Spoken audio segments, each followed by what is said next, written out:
Hi, I'm CJ and this is my RC channel. So now we're on to bag number 4 at step number 15.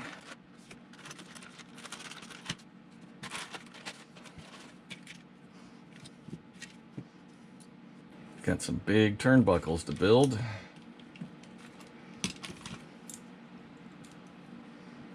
Let me rearrange a few things here.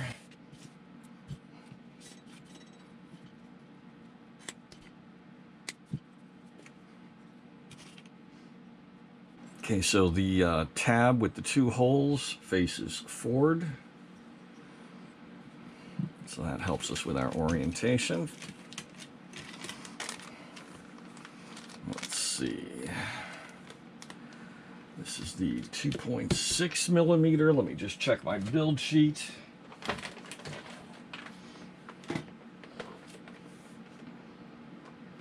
.7. So I'm going to put that in storage for later. Okay, I kind of got thrown for a loop there.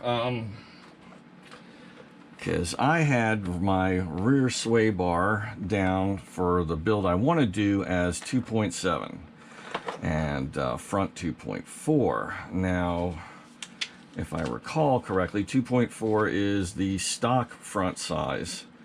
And the rear size is supposed to be 2.7. And here is the starting box setup with a 2.4 and a 2.7.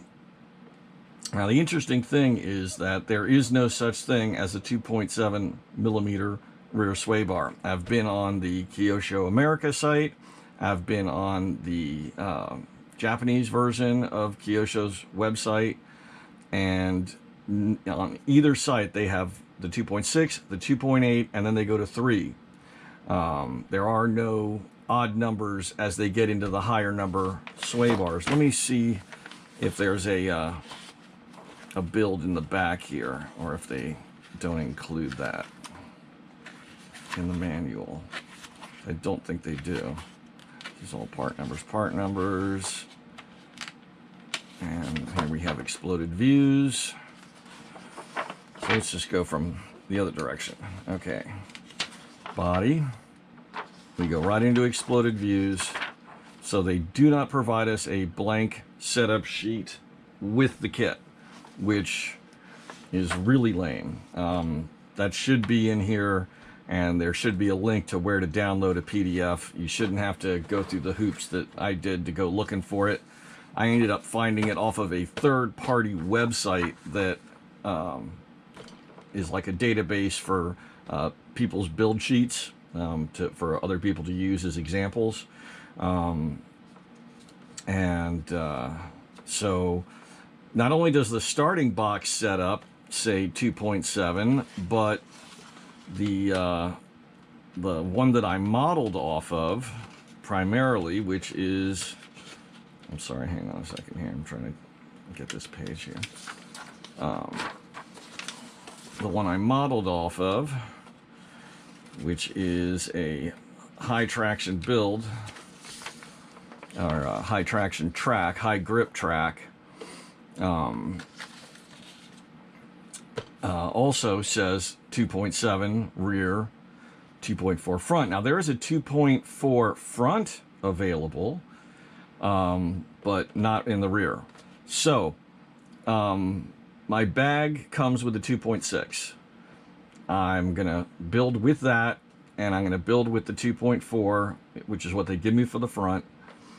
If I feel a need, I'll try dialing the front down. I also went ahead and ordered just now, that's why I paused the video, a 2.8. So I'll have the 0.6 and the 0.8 for the rear. So I've got adjustability in that direction, as well as I've got the one below the 2.6. I've got the 2.5 already here. So this is kind of a shame that it's this kind of confusion. I also looked under the MP9s, which basically have the exact same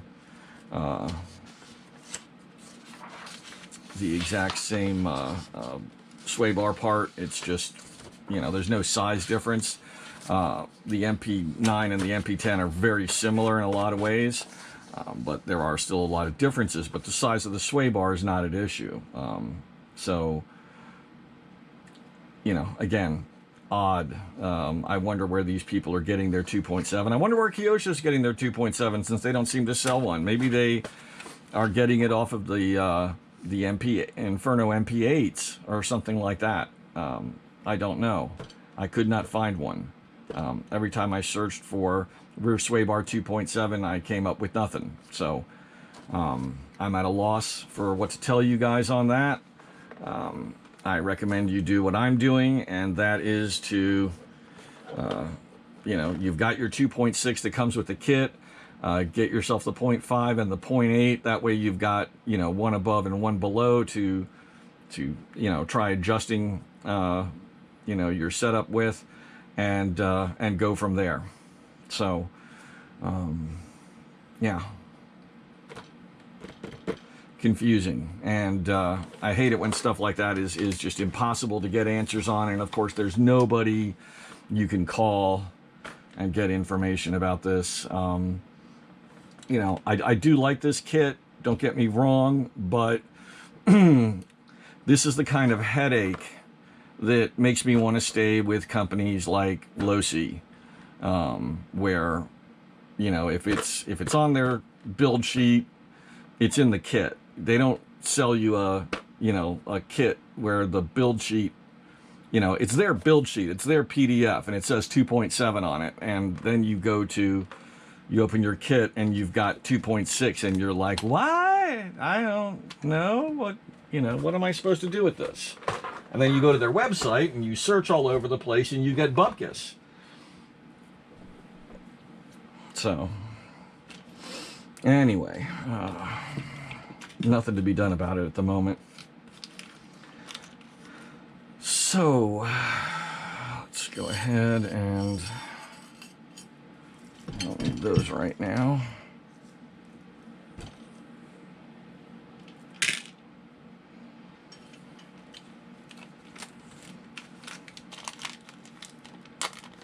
And this just, it kind of makes you wonder, how hard is this going to be to deal with down the road? What other, you know, weird things are going to crop up?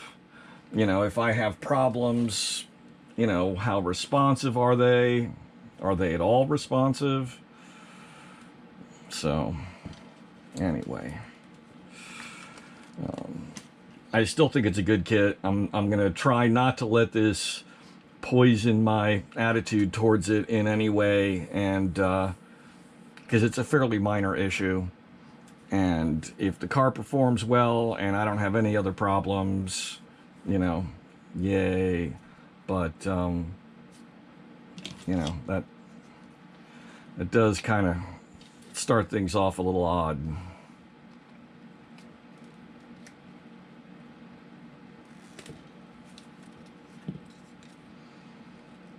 So I'm just going to trim stuff off trees, get all these parts lined up, and I'll continue the video as soon as I have this stuff organized. Okay, now just FYI, in the instructions I flipped ahead, and they do point to a 2.6 millimeter rear sway bar. So at least the instructions match what's in the package, even though the setup kits don't. So we'll go with the stock setup as far as the sway bars for the moment, and that'll be a down the road kind of thing. So let's see, we are starting at number 15, and so we're going to be taking our pieces here, and we've got little plugins, and those are right here, and they give us several, just like they do for the other swing points. So this is going to give us some adjustability, some tuning options. And so we are looking for the ones where the hole is up and to the left, or we're going to position them in that way. So let's just kind of see what we have here, because this could be placed like this or like that, and we'd have two different outcomes there. So that's the opposite.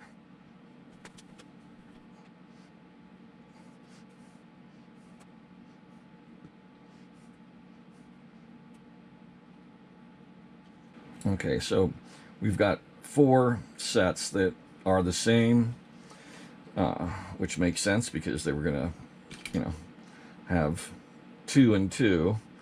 So we are going to go for the high and inboard position. So that's high and inboard, and this is high and inboard. And then we're going to go for the opposite side. And that's going to be one of these from this side to go high and inboard, and one of these to go high and inboard. So those are our pieces there. These 4 are going to get set aside for future use. Those may end up in the front, because it looks like there's some pieces here that are going to be used in the front. For example, we have the ends for our turnbuckles, the big eyelets, and we have 8 of them. So we've got 2 for back here, or 2 pairs for back here and 2 pairs for up front. The ones for back here are going to be the one we're going to have the 2 that are angled. And then we're going to have 2 regulars, and then these 4 will go up for the front. So I'm just going to set them all out of the way for the moment. We also have our servo block here. The servo sits inside here, and then this gets screwed down to the chassis. Very solid. And this is for our ESC and or receiver. And that's going to bolt down to the chassis, lets us remove our electronics for cleaning.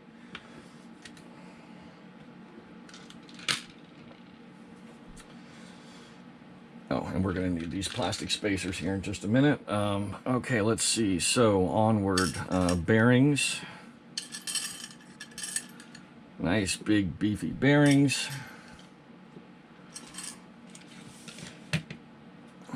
We're just going to pop those in place.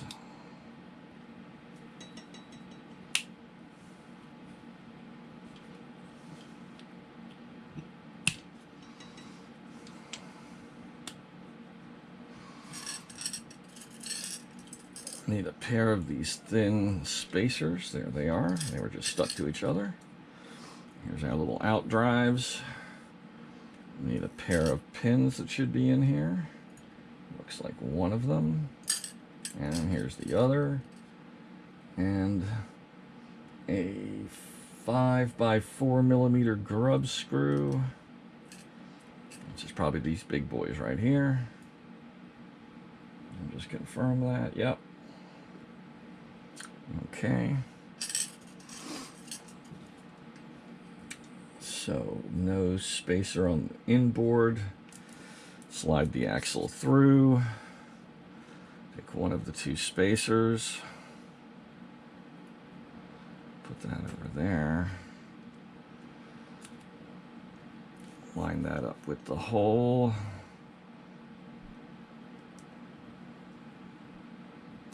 Slide in our pin, make sure it's equidistant, and then we can take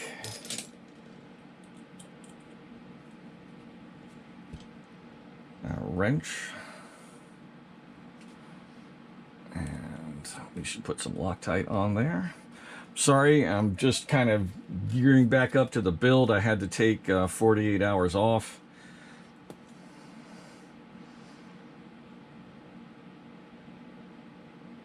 or at least off-road building.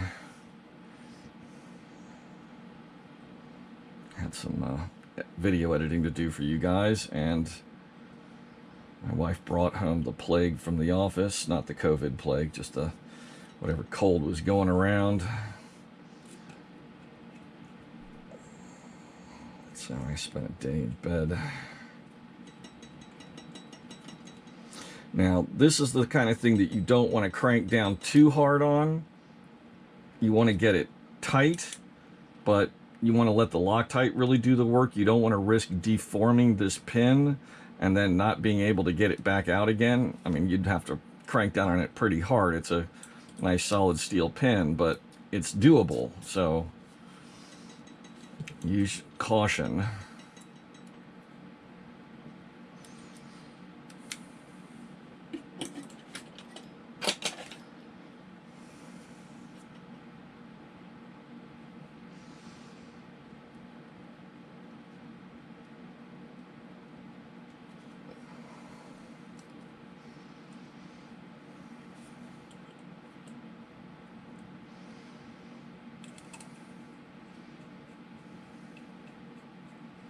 The Loctite will do its job. Wow, one of my lights is like flickering. I hope you guys aren't catching that through the video.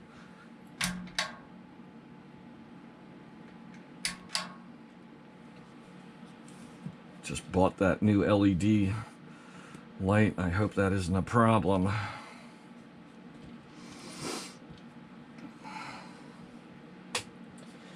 Okay, spacers. Let's see.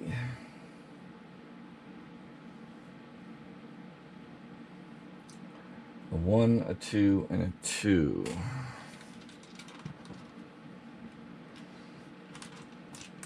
Now they gave us these plastic spacers, and I'm not a big fan, but since we're not tensioning them, like if we were using these for a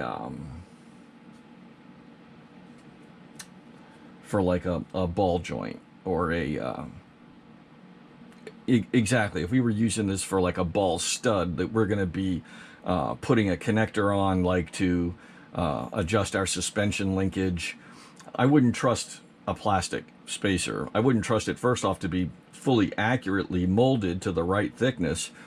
I also wouldn't trust it not to collapse under tightening and then, you know, deform its size and not have an accurate sizing. So but because these are going to be in here and we're not going to be clamping them down, they're just there to take up space, I'm going to go ahead with them. Now, that's odd. Okay.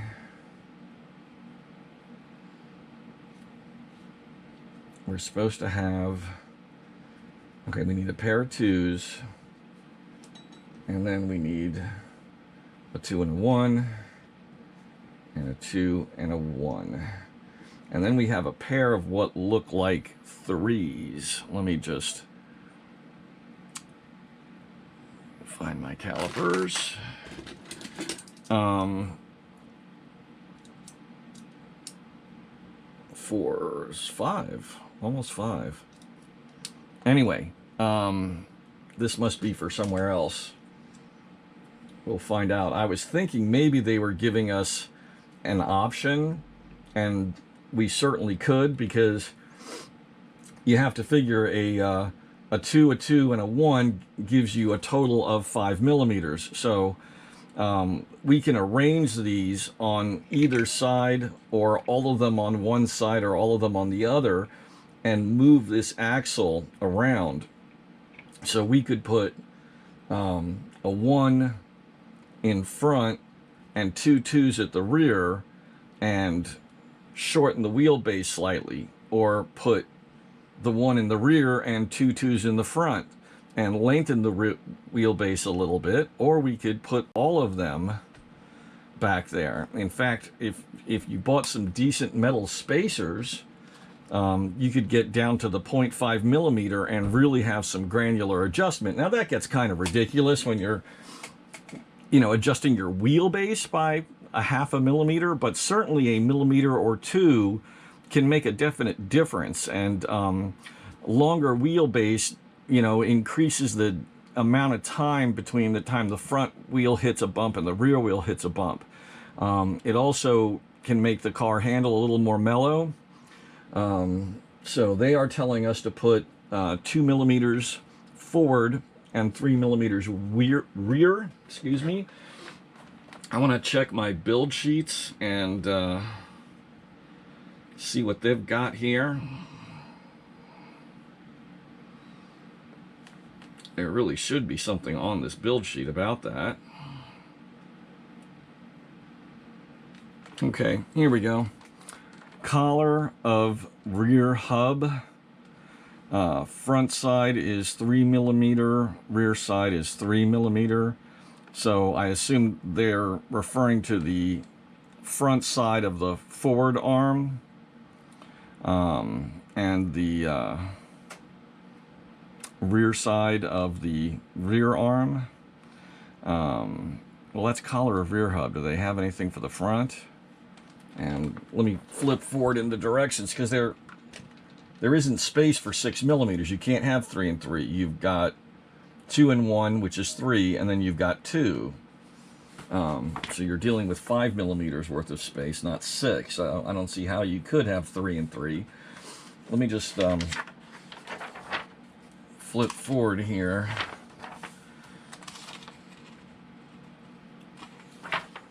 And let's see if we have spacers up front.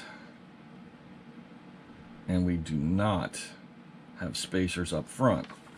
So how can we have 3 and 3? Let me flip again to these other builds.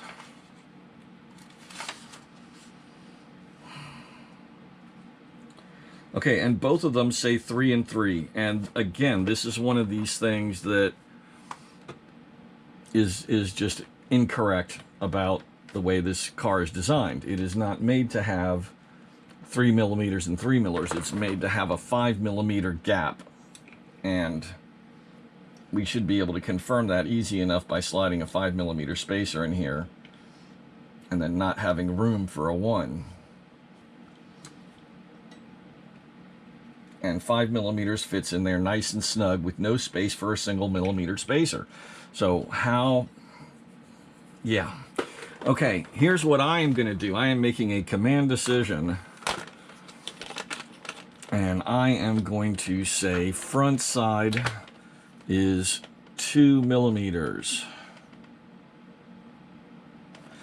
And I'm going to work with this number, and if I decide I want to change the wheelbase of the car, I will adjust these numbers appropriate to how I move the spacers around. So if I put them all on the back side, making it a shorter wheelbase, I'll have front side 0, rear side 5, and on as I make adjustments. But yeah, that's frustrating. It's like this was all copied off of some other vehicle, but not this one. Maybe there was a prototype that these racers were working with, and when they brought out the production version, they changed this piece, but that doesn't sound like it would really happen. I mean, anyway, okay, onward.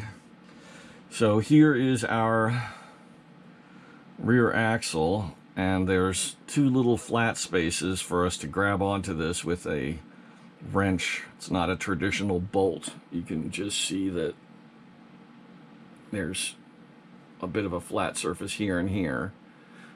So be careful, because you might want to grab this with a set of pliers from the side like this, face on, so you can really get a grip on those, because you know, no other standard wrench is going to fit on here unless it's like a crescent wrench or a let me see about my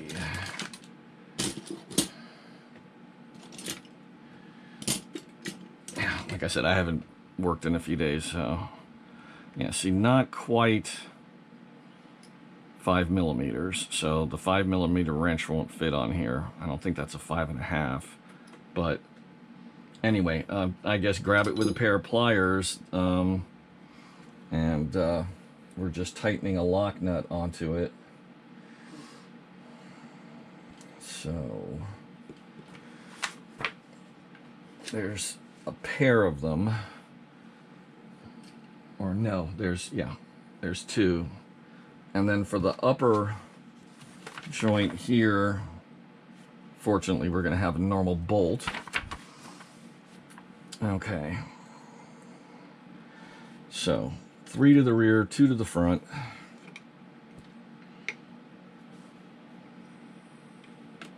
Wait a second. I'm looking at their drawing wrong. They've got 3 in the front and 2 in the rear. See, this is another thing that's irritating.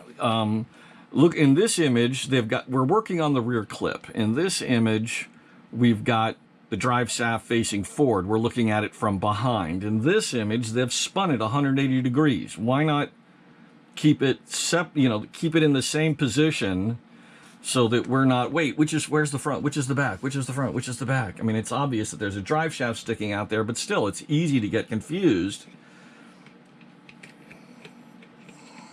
So now I need to change my sheet because it's 3 in the front and 2 in the rear.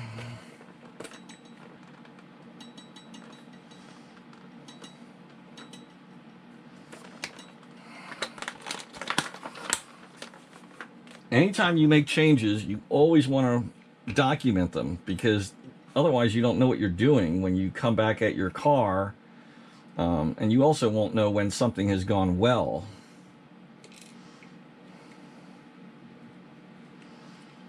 If you get an improvement on something, you won't know what change did it, especially if you do too many things at once.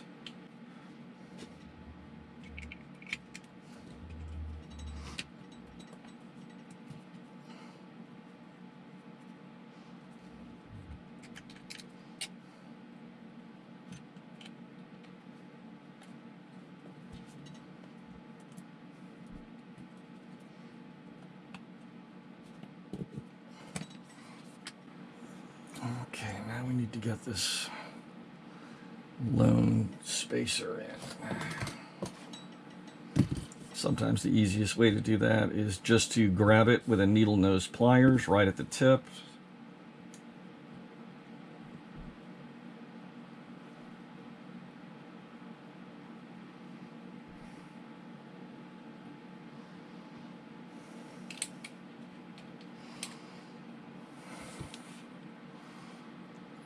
Everything is nice and new, so it's snug.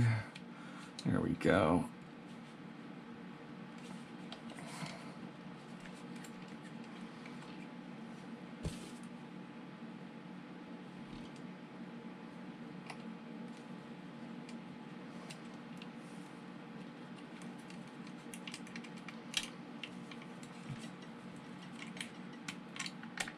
There we go. Through and out. Okay, so we need a excuse me, I'm losing my voice. Lock nut, no washers.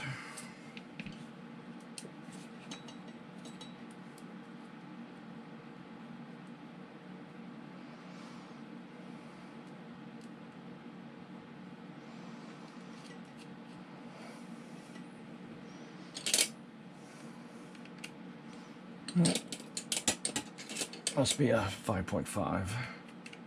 Yep. Okay, so here's this weird non-bolt bolt.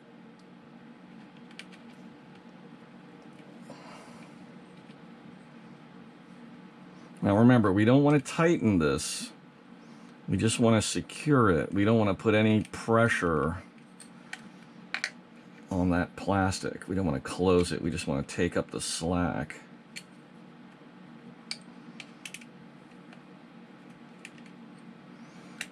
And actually the pin is going to bottom out before you get to the point where you're lock to lock, so that's fine.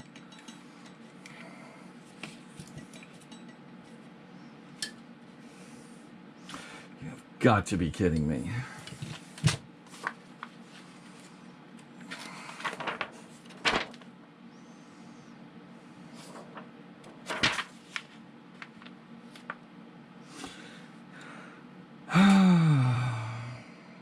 Yep. Got to take it apart. Okay, you see how we got these two little things right here hanging off the side? I looked at those and I looked at their drawing, which they have switched around, and I put the left on the right and the right on the left. Yeah. Yeah, I don't know, I'm getting frustrated. Maybe I should just stop at this point.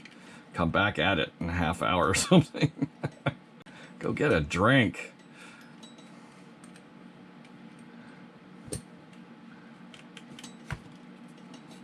I gotta do the little dance of the spacers again. At least it's not a lot of work.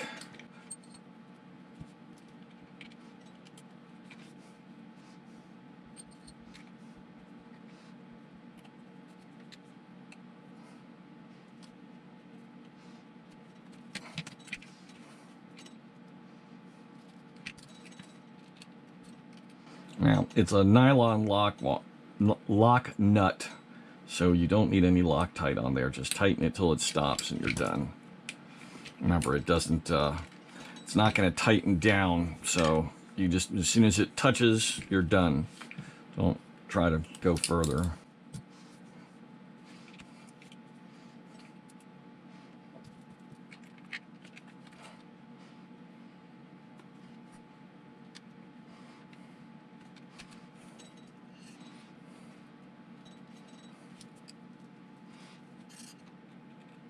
Now, I have a feeling this could become one of my favorite off-road cars.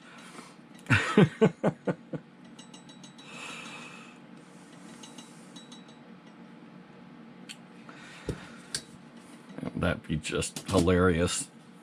It works me over getting it together, and then it becomes the favorite vehicle. So...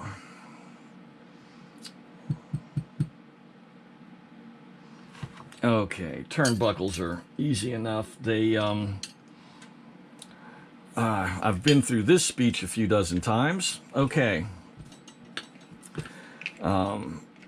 What you want to do with turnbuckles is they almost always have a mark on them, just like these do.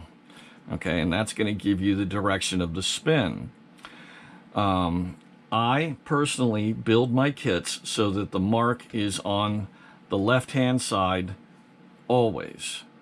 Every turnbuckle, it points left. And that way, I always know which direction tightens versus loosens. It's a good habit to get into. It'll make your life a lot easier if they always point the same way. Both sides point left. So when you tighten them, they both pull in or they both push out. So we need these two, and we need two of these.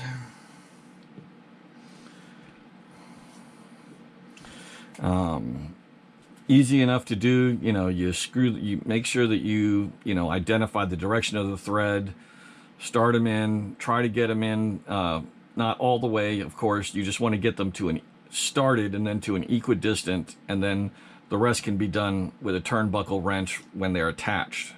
Tighten them in, tighten them out, and they'll go on their own from there. But you want to try to make sure that you've got an equal amount of threads in both sides. So just measure, how much threads are visible, and try to make them equal, and then bolt them on and continue tightening from there, or as whatever you need. I usually just tighten them in. I've heard some people use chapstick. They'll take like old chapstick and use it to lube the threads up a little bit. I've never done that, but you could give it a shot, see if it works for you. And then we're going to need to pop in these little ball joints. And personally, I recently picked up this Techno shock wrench. I've got a Techno kit that I'm going to be building for you guys shortly. It's their short course truck, the SCT 410.3. And I'd always looked at this and had never gotten one, but now that I have a Techno, I thought I'd go ahead and get one because, you know, of the specialty wrench fittings for their shocks. But these little suckers right here I've already used. First off, I have used it to hold shock shafts. It only has 3 and 4 millimeters. Hands down, the most comfortable wrench I have. I've got 2 other shock wrenches. I got one of these. This thing is really nice, but it eats your hands. The knurling on it looks nice, and it's absolutely brutal on you. I've got another one that is equally painful. I put some Plastidip on the handles. That didn't do very much for its comfort level. This is without a doubt the easiest on your hands, bar none. And this little fitting right here for popping ball joints in and out is invaluable. For decades, I've done it by just taking a pair of pliers and kind of holding them off angle and applying pressure to the ball joint while pulling against the control rod or whatever, and popping them in or out that way. This is just fantastic. You know, you put the ball stud like in here and just snap it, and likewise for getting one out, you put this against it. This goes up against your ball socket and it pushes the ball stud right out the back. It's fantastic. So I highly recommend this tool. A little pricey at like $35 or something like that, but your hands will thank you. After you build one set of shocks with it, you'll know what I mean. So I'm not going to demonstrate this process. They tell us to tighten these in to 15 millimeters. It really doesn't matter. Okay, you're going to be making adjustments to this on a tuning board. You're going to be using your testing tools like a wheel angle measuring device that is going to, I thought I had one in arm's reach here, but I don't. You know, something that tells you what angle your wheels are standing at, okay? 15 millimeters may work, it may not. It doesn't matter. That's going to be more of a thing that you're going to do by feel, because you're trying to get this down to like a -1 camber or something like that. There's no way 15 millimeters is going to be the perfect amount. Just make sure that you've got an equal amount of thread showing on both sides. Bolt them in, and then if you want to, you can use your wrench to eyeball them out so they're about horizontal like that, and then just finish your build. Don't worry about that, because that's something you're going to deal with when you're tuning the vehicle. There's no way that 15 millimeters is going to be the setting, if you know what I mean. So up to you. Okay, so I've made the 2 linkages, and now we need to pop in these ball sockets. The one that is threaded and has the nut on it goes on the straight arm, and that is going to get bolted through the shock tower. And the one that has no threads and does not have a wrench fitting on it or a nut on it goes into the angled piece that is going to go over here. So let me show you how this wrench works. Okay, memory card got full. Sorry about the glitch. I'm just going to go back to where I was. I'm doing these control arms. I wanted to show you how this tool works. Basically, you just set your the ball stud right there, and let me make sure I'm doing this on the right one. Yeah, it goes on the curved one.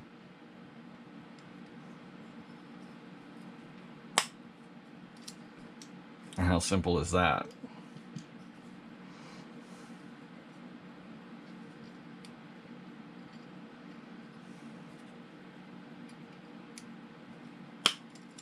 I mean, that's just perfect. It doesn't mar or scar the plastic in the least.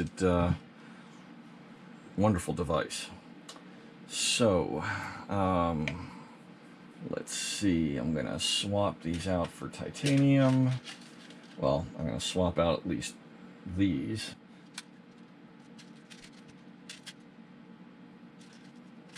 I don't know if I have anything long enough for those. Okay. This kit that is a Kyosho kit that is for the MP10 seems to lack the longer pieces of hardware, which is kind of a shame. I may have some of my own, but I don't know if I'm going to have anything long enough. Let's see, these are 3x25s. I've got 3x23s. I wonder if that would be enough.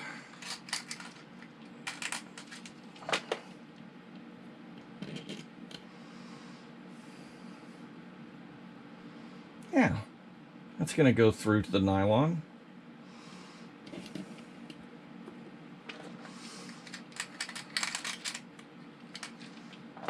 I'll have to keep it in mind to try to get some 25s down the road.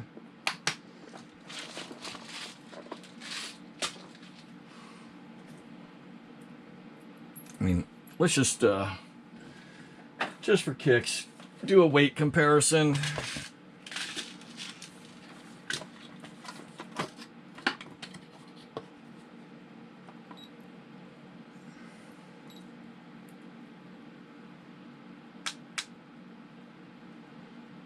Okay, those are 3.07.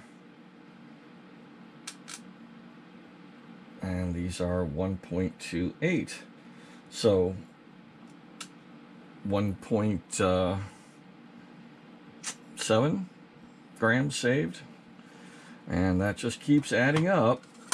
So it's a trickle, but you know, if that continues over the course of the build, it'll probably be 50 to 80 grams of weight saved.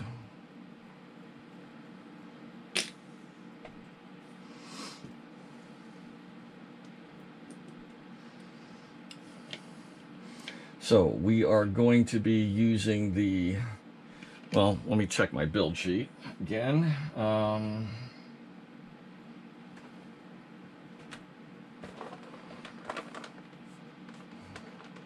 Let's see, they've got us at the lowest innermost and the uppermost outermost, and we're in the middle. Okay, so we're using the same upper outer, but the innermost middle setting.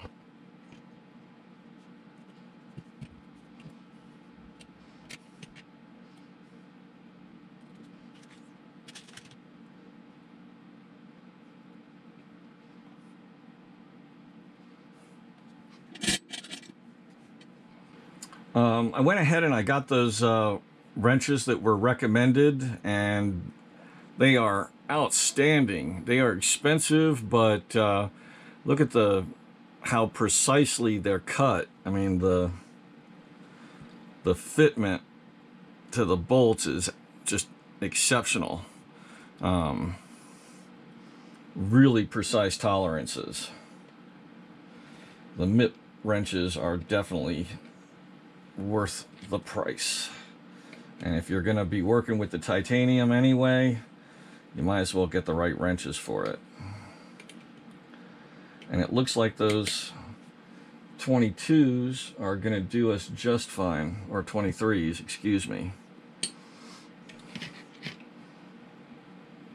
So these go, do they bolt to the front side or the rear side? They bolt to the, that's odd.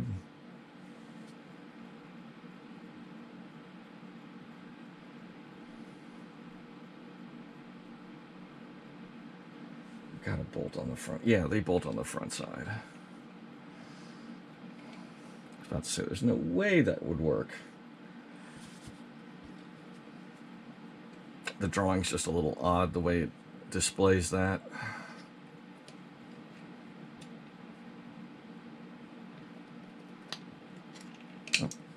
backwards.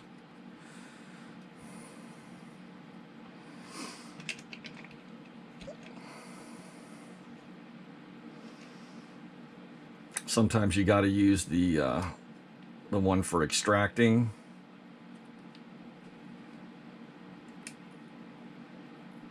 Yeah, that's got threads on it. I don't want to destroy the threads.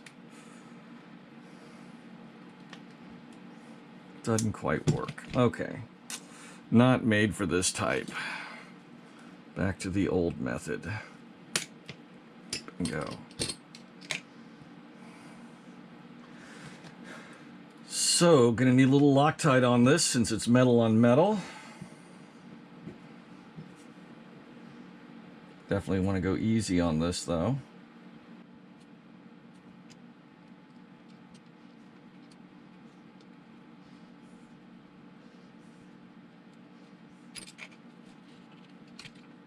Okay, nice and snug. So this one goes on this side, and so it's going to go on from here.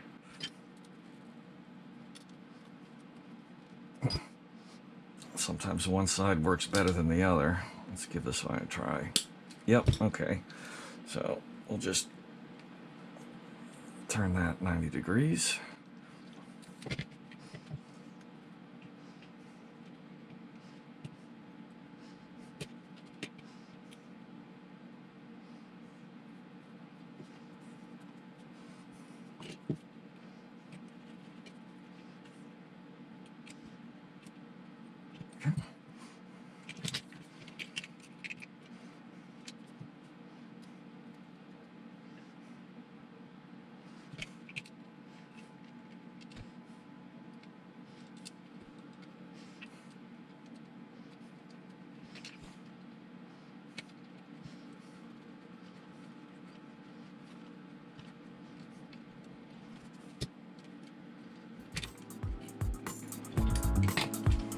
I hope you enjoyed this video. Please click like and please subscribe to my channel.